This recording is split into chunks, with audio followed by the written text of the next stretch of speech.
राजधानी दिल्ली में एक 16 साल की लड़की जिसका नाम साक्षी था, उसके साथ बर्बरता करने वाला एक दरिंदा जिसका नाम साहिल है, उसे गिरफ्तार कर लिया गया है। बुलंदशहर से दिल्ली पुलिस ने साहिल पुत्र सरफराज को गिरफ्तार कर लिया है और इसकी जो तस्वीरें सामने आई हैं वो काफ़ी ज़्यादा चौंकाने वाली हैं। इस शख्स की जो तस्वीरें गिरफ्तारी के बाद सामने आई हैं, उन तस्वीरों में ना ये शख्स किसी भी तरह से डरा हुआ नज़र आ रहा है, ना इस शख्स को इस बात का पछतावा है कि इसने जो किया है वो कितना गलत है, और ना ही ये खौफजदा है। कहना गलत ना होगा कि इस तरह के अपराधियों का जो एनकाउंटर करके पकड़ना एक सही तरीका है। दिल्ली पुलिस ने हाल फिलहाल शख्स को गिरफ्तार तो कर लिया है, लेकिन मौका वारदात पर दिल्ली पुलिस ने काफ़ी लापरवाहियां बरती हैं। एक बड़ा सवाल ये भी है कि जहां पर इस शख्स ने वारदात को अंजाम दिया, उस जगह पर दोनों तरफ तकरीबन 20 मीटर के दायरे में, आप मान लीजिए 10 मीटर इधर और 10 मीटर इधर, दोनों तरफ सीसीटीवी कैमरे लगे हुए थे, और वो भी दिल्ली सरकार के कैमरे। बावजूद इसके अपराधियों में बिल्कुल भी खौफ नहीं है, किसी भी तरह का डर नहीं है।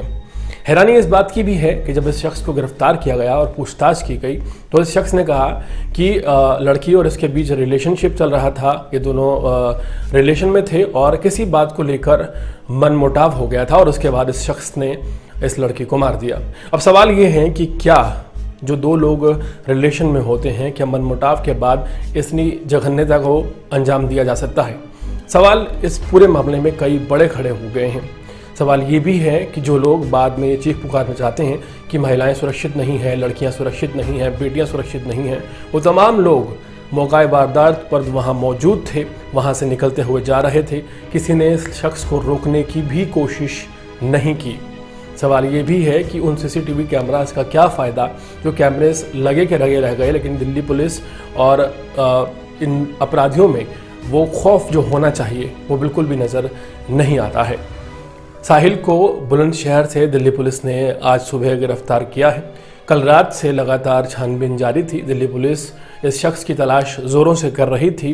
जो दिल्ली का शाहबाद डेयरी इलाका है, वहाँ हाल फिलहाल तनाव का माहौल है।